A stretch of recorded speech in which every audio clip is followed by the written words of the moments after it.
Kemarin di Assalamualaikum warahmatullahi wabarakatuh. P3K Di sini sebelumnya admin kita membahas akan soal P3K menampilkan soal honorer. video Banyak sekali yang mengucapkan Bapak terima Mardhani kasih kepada Pak Alisera Mardhani sudah dari memperjuangkan anggota menyuarakan suara DPR RI teman-teman Komisi 2 honorer terkait yang resah untuk gundah gulana pengangkatan gimana tenaga dengan honorer, statusnya, gimana dengan baik nasibnya. itu Dan P3K, akhirnya di penuh November waktu ini, maupun di akhir P3K Desember paruh ini waktu. harusnya sudah tiada Kita lagi simak PP yang videonya namanya seperti honorer, apa. ya kan? Ya.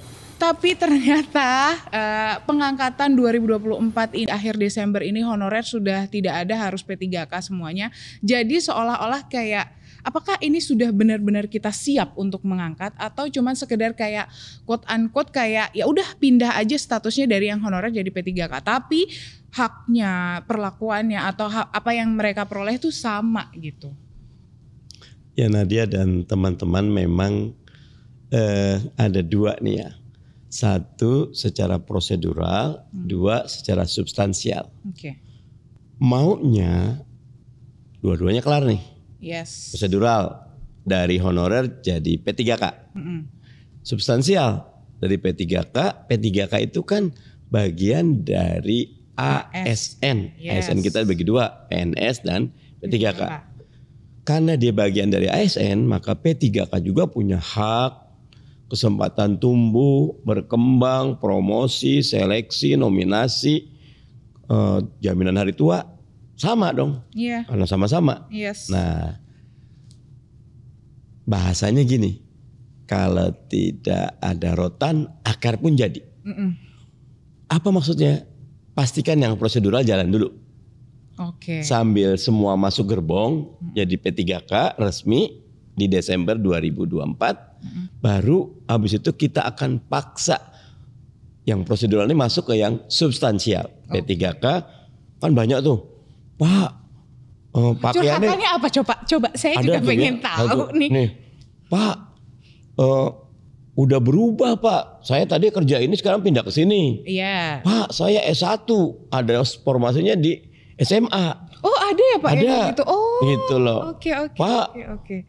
kalau P3K bajunya beda sama PNS katanya gitu loh. Apa baju uniformnya Oke. gitu. Pak, penghasilannya beda. Pak, ada lagi tuh, kita nggak dapat jaminan hari tua atau macam-macam. Yang paling utama Pak, kok masih ada kontrak-kontrak juga kok, nggak kayak PNS. Itu yang ditakutkan. Sebenarnya itu menjadi satu Itu hal udah yang 7 dikhawatirkan. itu yang saya sebut tuh. Nah itu padahal list pertanyaan saya. Udah Bapak jawab dulu di sini. Karena di WA saya langsung ada, di Instagram ataupun di sosial media saya ada semua. Oke. Nah jawaban saya prosedural dulu, masuk gerbong dulu semua. Oke. Jangan nggak masuk gerbong. Berarti harus semuanya dengan adanya Pokoknya kesempatan ini dengan harus payung dioptimalkan. politik yang ada, bahwa Desember, dia tadi bilang 2024 penataan honorer selesai. Bahkan kalau ketemu sama Pak Nerbe, semua dapat NIP, nomor induk P3K. P3K yang ini, oke. Nah, saya usul masuk situ dulu. Nah, Nantinya yang lainnya itu akan mengikuti. sesudah di dalam, kami akan perjuangkan lagi Oke. agar yang prosedural udah selesai, sekarang yang substansialnya. Oke, Gitu. berarti yang kekhawatirannya yang tadi banyak itu perlahan-lahan lah nanti Pak Mardhani dan teman-teman dan bapak-bapak, ibu-ibu yang ada di Komisi 2 akan menyelesaikan satu Bukan cuma di persatu. 2, sebenarnya di 10 dan bukan cuma saya. Oh ya, karena Kalau ada di buruh dan pertemuan yang di lain 2 ya. tuh hampir semua partai pro sama honorer. Oke, Gitu. oke. Nah, kalau dari kesiapan anggaran sendiri, Pak, sebenarnya sudah cukup siapkah? Karena kalau dari beberapa daerah katanya, kenapa makanya ada honorer paruh waktu? Karena sebenarnya untuk menyiasati anggaran yang tidak cukup itu. Dan ada lagi nih Pak yang menyampaikan kalau mau di-cut ya aku ya. Tunggu dulu, belum selesai nih. udah mau Galak tunggu dia. nih. Jadi kayak ada yang menyampaikan kalau sebenarnya honorer ini ketika tidak lolos nantinya akan menjadi paruh waktu. Dan itu membuat yang tadinya enggak kok semuanya full time, pengangkatannya ini lulus nggak lulus akan tetap full time, tapi ada yang bilang kayak enggak, nanti yang nggak lolos akan jadi paruh waktu. Iya. Nah, perumpamaannya naik kereta tadi. Pokoknya jangan ada satupun yang ketinggalan kereta. Gerbong, jangan ada yang nggak jangan masuk yang ketinggalan kereta. Oke. Gitu loh. bahwa ada yang diri, ada yang duduk, ada yang desak-desakan, masuk dulu. Oke. Pas kereta jalan, baru kita tata ulang tuh. Kita kayak perlu kereta ulang, tambahan kereta. Kita kayaknya perlu pengaturan, gerbong ini kesedikitan, majuin, rapiin. Nah karena undang-undang ASN yang baru, yang Oktober 2023 itu memudahkan quote and unquote pemecatan ASN yang tidak perform. Dulu namanya kalau udah jadi ASN, udah dah masuk surga udah istilahnya. Nggak bisa dipecat. Kebal ya kan? Kebal. Ada yang udah dipecat sama atasannya 20 tahun berikutnya masih tercatat sebagai ASN gitu loh. Nah kalau sekarang dimudahkan. Bahasanya kalau Anda tidak perform ya monggo keluar. Dimudahkan. Terus ada penataan nih, ada National Talent Pool, KP3K kalau dia bagus bisa jadi dirjen. Oke. Bisa eselon 1. Berarti sebenarnya di P3K pun ada jenjang karir? Ada. Wajib disamakan selama merit sistemnya berlaku. Tapi kalau didetailkan anggaran kita bahas segmen berikutnya ya. Karena ini panjang kali lebar. Oh itu. Di segmen berikutnya atau episode selanjutnya? Ya, kalau ditanya segmen berikutnya saya jawab. Kalau episode berikutnya juga boleh. Oh oke. Tapi kalau dilihat lagi dengan adanya P3K ini Pak, sebenarnya ini PP-nya gimana? Karena kan sebenarnya dari mekanisme ini yang harusnya yang menjadi pertanyaan banyak masyarakat itu sebenarnya harusnya bisa terjawab dengan adanya PP. Tapi PP-nya belum kunjung ada. Pak, saya udah dikode Pak, harus break dulu. Siap. Ganggu ya Pak ya, nggak apa-apa lah. Nanti kita jawab di segmen selanjutnya. Tetap di Sudut Dengar Parlemen. Sudut Dengar Parlemen. Sudut Dengar Parlemen. Kembali lagi di Sudut Dengar Parlemen, masih sama Nadia Kanaya dan Pak Mardhani. Masih ngomongin soal honorer menjadi P3K yang hangat. Nah ya kan, harus bersemangat kalau ngomongin ini ya kan. Hajat hidup orang banyak kan nih. Gimana soal PP-nya ini? Kan harusnya sudah turun karena undang-undangnya sudah disahkan. Aturannya bulan September ya Pak, harusnya sudah maksimal turun. Tapi hingga detik ini belum ada kabar. Jadi PP itu ada beberapa komponen. Oke. Salah satunya harus menunggu persetujuan dari presiden. Apa saja pointernya dan siapa yang ditunjuk. Saya berbincang dengan Kementerian Pan-RB. Ini kenapa lama kan? Harusnya April. Kemarin sampai September kita last kali itu udah jadi draftnya. Draftnya sudah jadi. Kami sudah bahas sampai tanggal 20-an, kita kan tinggal 30 selesai tuh periode lalu. Sampai tanggal 20 kita kejar 2 kali, kita rapat sampai malam. Tapi belum kelar juga. Oke. Teman-teman Pan-RB sih pengen cepat selesai. Salah satu kenapa lambat karena tadi dia tidak cuma melibatkan Pan-RB. Ada banyak kementerian yang terlibat. Stakeholder lainnya. Stakeholders. Presiden juga memberi masukan.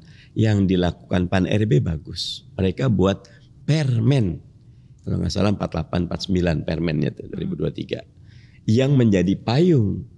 Agar Desember 2024 semua honorer selesai urusannya. Permennya udah ada. Kita udah cek aman. Makanya harusnya kemarin kan 26 September di kesepakatan kita.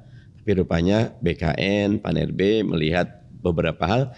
1 Oktober baru dibuka pendaftaran. 20 Oktober udah ditutup. Sekarang udah mulai nih ada yang lolos-lolos nih udah ada nih. Udah ada yang udah lolos alhamdulillah. Ada juga yang baru diumumkan hari ini.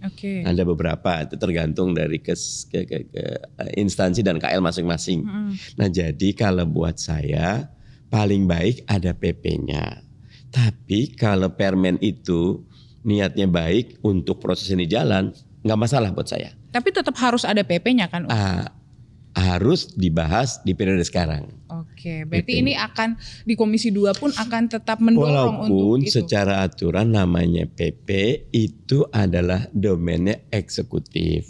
Tetapi karena dalam kesepakatan di periode lalu PP-nya dikonsultasikan kepada DPR dalam hal ini Komisi 2, maka kita di Komisi 2 juga berhak untuk bertanya dan melihat agar materi yang ada di PP betul-betul sesuai dengan apa yang sudah menjadi keputusan politik. Oke. Karena Nadia yang namanya kan 3 tuh, bahkan kalau bisa 4. 1, tidak ada PHK kepada P3. Yes. Oke, selain nomor 0-nya tuh semuanya selesai diangkat di Desember 2024. Tidak ada PHK, tidak ada pengurangan penghasilan.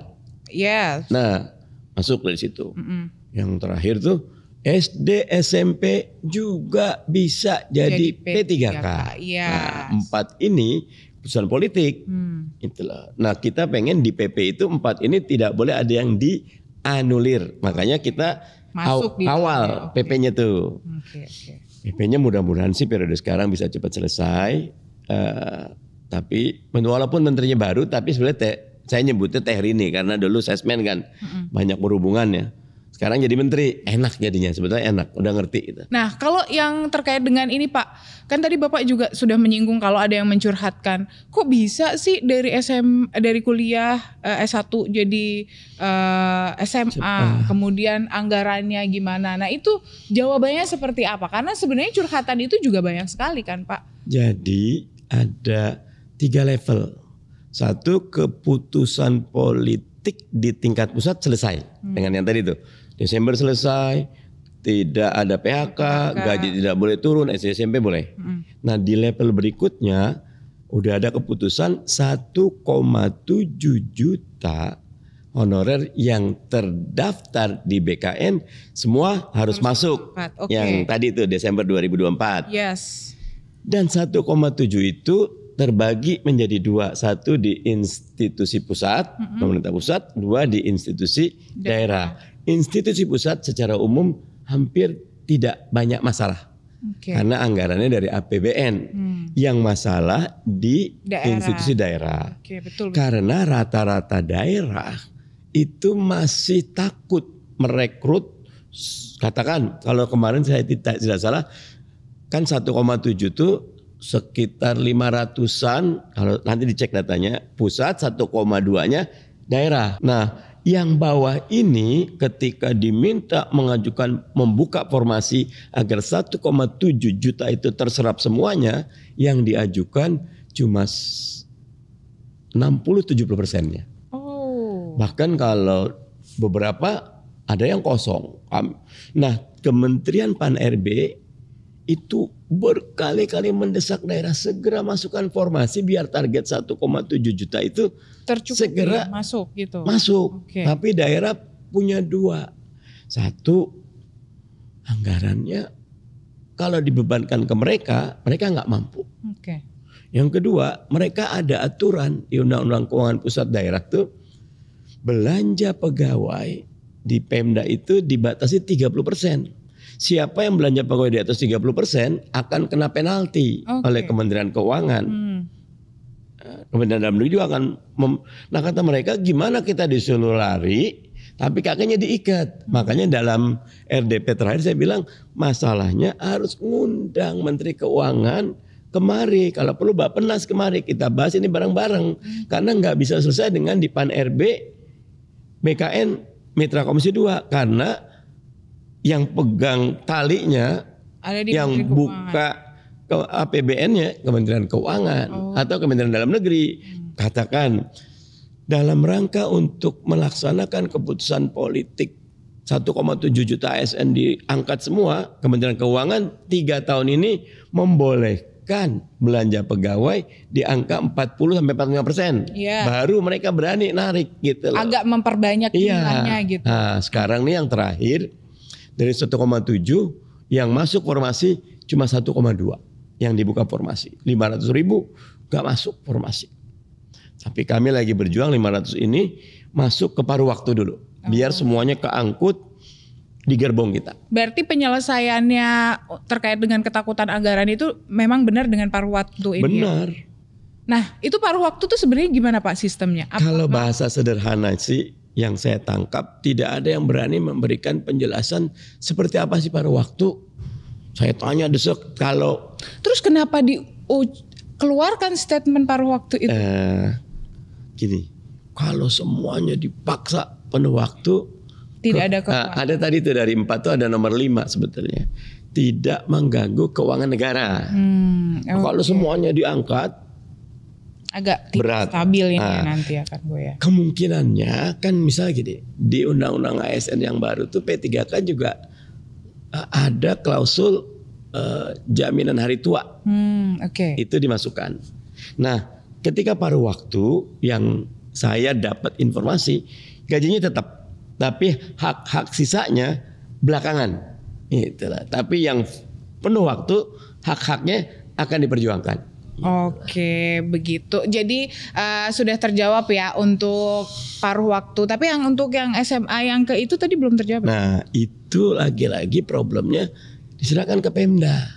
Nah, Pemda ngelihat untuk formasi seperti ini cocoknya SMA, dia bilang. Kan sebelumnya honorer udah S1. Nah, mereka ngitung lagi. Kalau masuk S1 maka hitung-hitungannya gajinya nggak akan bisa mereka tanggung. Jadi diturunkan. Nah, gitu. saya kalau ada kasus kayak gini sabar, masuk dulu ke gerbong. Nanti kalau udah di gerbong kita atur lagi. Gitu. Nah, apakah nanti akan ada penyesuaian? Nah, nanti jawabnya di segmen ketiga berarti. Jadi jangan kemana-mana, tetap di Sudut Dengar Parlemen. Sudut Dengar Parlemen. Sudut Dengar Parlemen. Kembali lagi di Sudut Dengar Parlemen, masih sama Nadia Kandaya dan Pak Mardhani di segmen terakhir ya untuk membahas P3K. Silahkan nanti penonton di YouTube maupun pendengar yang lagi ngedengerin di radio kemudian pengen komentar-komentar langsung masuk ke YouTube ya TV Parlemen, di komen aja langsung yang banyak ya. Yang kita undang lagi Pak Mardhani ke sini. Yang lain lah diundang. Karena kemarin udah berkesinambungan soalnya ini. Jadi gimana nih Pak? Kalau tadi Bapak menyampaikan ya udah yang penting masuk gerbong dulu, nanti akan ada akan diperjuangkan kembali. Artinya nanti ya ada harapan untuk yang tadinya SMA ini mungkin mereka juga sedang meniti pendidikan menjadi S1, kemudian ada yang S1 menjadi S2, itu bisa melakukan penyesuaian kan? Karena katanya tadinya nggak ada loh Pak. Kalau masuk P3K SMA ya udah sampai nanti selesai juga akan menjadi SMA gitu. Tidak boleh. P3K kan tadi saya katakan juga ASN. Setiap ASN punya hak untuk mengembangkan diri. Yes, apalagi esensi dari undang-undang ASN yang baru itu merit system. Merit system itu apa? Mereka yang bagus terus tumbuh, mereka yang nggak bagus ya keluar gitu loh. Nah, kenapa tadi saya katakan masuk gerbong dulu? Karena Desember 2024 baik penuh waktu maupun paruh waktu akan dapat NIP. Itu yang paling penting. Itu dulu. Ketika sudah dapat NIP berarti negara sudah mengakui keberadaannya. Sebetulnya penuh paruh nggak ada tuh NIP-nya warnanya beda-beda sama aja gitu loh. Nggak jadi sama biru aja. Atau nggak agak abu-abu gitu ya. Nah nanti di dalam kita akan paksa, termasuk di undang-undang ASN yang baru, bahkan di undang-undang kemarin tuh sebetulnya di penjelasannya ada yang harus dilakukan oleh negara, melakukan audit terhadap ASN yang ada atau honorer yang ada. Ada beberapa honorer, saya suka menyebutnya ada 2 jenis kan. Ada honorer siluman, ada honorer pejuang. Nah ini honorer siluman ini juga honorer banyak siluman sekali itu yang boleh jadi orangnya baik kali ya, tetapi cara masuknya tidak baik. Karena tergantung, misal entah kadang-kadang dia punya akses di kepegawaian, dia punya akses di pemerintahan bisa masuk. Yang udah puluhan tahun nggak masuk-masuk. Kita perjuangkan yang pejuang dulu, yang ini harus dikeluarkan. Kalau ini sudah keluar, keretanya dikosong tuh, ayo masuk ke depan, rapiin. Nah itu yang akan dilakukan.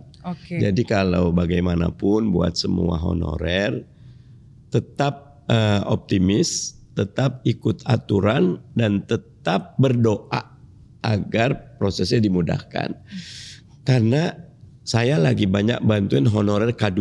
Kalau Nadia tahu, honorer K2 itu honorer K1 yang tidak beruntung. Yes. Padahal senior K1 2015 diangkat ASN semua. Yang K2 sama mereka, tapi enggak masuk gerbong. Nah. Akhirnya sampai sekarang terlunta-lunta. Nah ini gimana? Nah yang kami inginkan, mau penuh waktu paruh waktu, masuk gerbong dulu. Gitu loh, sehingga nanti akan mendapatkan hak-haknya secara proper. Mungkin nantinya yang di paruh waktu ini juga akan bisa menjadi. Kami akan dorong semua yang ASN nggak ada penuh waktu paruh waktu, tetap P3K. Gitu loh. Pak, kalau yang kemarin banyak beredar, tadinya kan kalau 5 tahun ya udah diangkat aja menjadi P3K, tapi nyatanya kan ada seleksi dan katanya ada yang sistem gugur di situ. Nah, dari beberapa media menyampaikan kalau nantinya yang gugur ini akan menjadi paruh waktu. Sebetulnya gini, kan maunya kami 1,7 langsung aja diangkat. Gitu. Tapi ada undang-undang yang menyatakan bahwa seluruh proses menjadi ASN harus melalui tes. Oke. Kenapa? Karena kalau tidak melalui tes, merit sistemnya tidak terbangun. Kalau tidak melalui tes, nanti banyak titipan di Indonesia ini dimudahkan salah, dipersulit salah juga. Karena niat orangnya yang salah sebetulnya. Gitu. Makanya perbaikan orang itu yang utama. Gitu. Orang yang amanah, yang jujur. Nah yang kondisi dengan tidak sempurna ini, kalau saya tetap masuk dulu, nanti tidak ada gugur nggak gugur, semuanya masuk. Tinggal anggaran tahun ini semua dapat. Misal yang masuk, yang daftar 5, yang nggak masuk, yang nggak daftar 5, semuanya penuh waktu, paruh waktu. Atau yang penuh waktunya 3, 7-nya paruh waktu. Nanti ini naik, masuk lagi, sampai semuanya masuk. Oke Pak, akhirnya yang tadinya yang kan pengangkatan di Desember 2024, artinya sudah tidak ada honorer lagi. Yang diangkat adalah yang minimal 2 tahun bekerja. Kalau yang baru 1 tahun, nah gimana? Apakah nantinya juga akan tetap ada proses untuk pengangkatan P3K di 2025 mungkin? Akan selalu ada siklusnya. Karena yang pensiun kan ada terus itu loh. Nah kalau sekarang kan bahasanya zero growth, pensiun berapa, masuk berapa. Nah dengan adanya tambahan 1,7 mungkin akan diatur ulang. Sampai katakan 2027, 2029 baru mulai normal lagi. Nah itu akan dihitung dengan seksama. Oke, berarti semuanya ini nantinya juga mungkin yang teman-teman sekarang masih di usia kerja 1,5 tahun gitu ya, udah nggak apa-apa kita jalanin dulu, tidak akan ada pemecatan yang pastikan ya Pak ya, itu sudah ketentuannya tidak akan ada pemecatan, dijalani dulu, siapa tahu nanti kedepannya akan pengangkatan kembali untuk P3K yang disesuaikan kan Pak. Sebenarnya Pak kalau kebutuhan dari setiap kementerian dan lembaga itu dari kementerian dan lembaga atau pemerintah daerah sendiri yang menyampaikan ke BKN atau dari BKN sendiri yang udah punya formula untuk kalau kementerian ini atau pemerintah daerah ini kuotanya SMA-nya segini, ininya segini gitu. Gimana Pak? Kalau kebutuhan dari bawah, tapi proyeksinya dari atas. Nah dari atas itu BKN, Pan-RB dengan Bappenas itu memproyeksi Indonesia perlu berapa sih dokter spesialisnya, berapa sih perawatnya, berapa dicek, berapa jumlah rumah sakit. Ini kurang rumah sakit, di bawah jangan-jangan nggak perlu rumah sakit kok, masih bisa. Padahal kalau hitungan jumlah penduduk lebih besar, rumah sakit harus nambah. Dari bawah, dari atas akan nyampein. Nah jadi antara bottom up sama top down dihitung dapat angka komprominya. Kompromi itu yang disepakati, dibukalah formasinya. Oke. Jadi ketentuannya sebenarnya dari dua pihak itu. Dari dua belah pihak, walaupun tetap bottom up yang lebih banyak. Dari bawah usulannya. Oke Pak. Sudah habis waktu saya?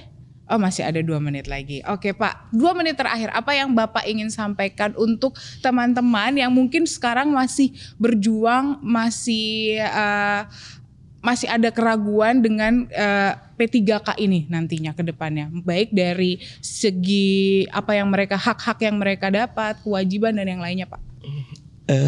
Namanya hidup di dunia, nah dia nggak ada yang sempurna. Ya setuju. Prosesnya juga ada. P3K juga demikian. Karena pertumbuhan ekonomi kita juga masih belum melompat gitu loh. Negara juga punya banyak beban gitu loh.